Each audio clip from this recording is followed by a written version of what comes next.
Mister वालतुरे, मी तुम्हाला नेमणूक पत्र दिलं तेव्हा ऑफिसचं टायमिंग सांगायला विसरलो होतो काय? नाही साहेब, पण मी अगदी वेळेवर आलोय. फक्त 9 वाजलेत.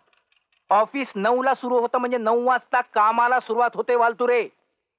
कळलं? तुम्ही 9 वाजता उगवताय. आता मस्टर सही करायला 5 मिनिटं, जागेवर जायला 5 मिनिटं, पेन आणि फाईल शोधायला आणखी 5 मिनिटं आणि प्रत्यक्ष कामाला सुरुवात करायला आणखी 5 मिनिटं. म्हणजे तुम्ही 20 मिनिटं फुकट घालवणार. वर्षाचे दिवस किती? 365. रोज 20 मिनिटं याप्रमाणे किती होतात? 7300 मिनिटं. म्हणजे जवळजवळ 122 तास. म्हणजे तुम्ही 122 तासाचं एका वर्षाचं माझं नुकसान करणार. I am sorry sir. Go to your seat at once. चला. Yes sir. Good morning sir. काय कारण आहे? काय कारण आहे? माझ्याबद्दल काही सदिच्छा असल्या तर ते बोलून दाखवण्यापेक्षा काम करा.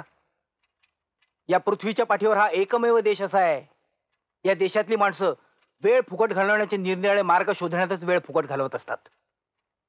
इतर राष्ट्रांकडे बघा जरा, त्या जपान्यांकडे बघा, त्यांचे डोळे बघा. सतत काम करून करून त्यांच्या डोळ्याच्या फटी झाल्या. या अशा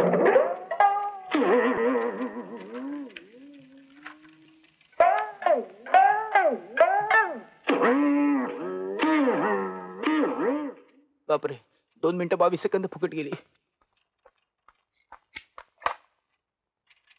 अरे कंप्लीट गॉन केस आहे.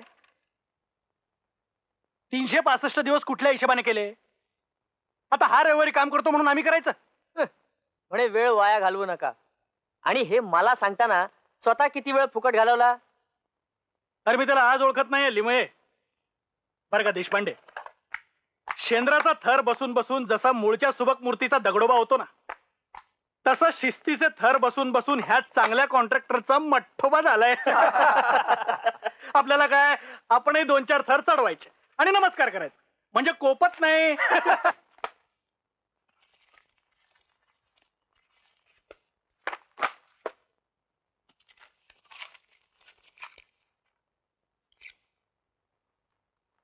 सर ही फाईल कसली? फॉरेन कॉन्ट्रॅक्टची?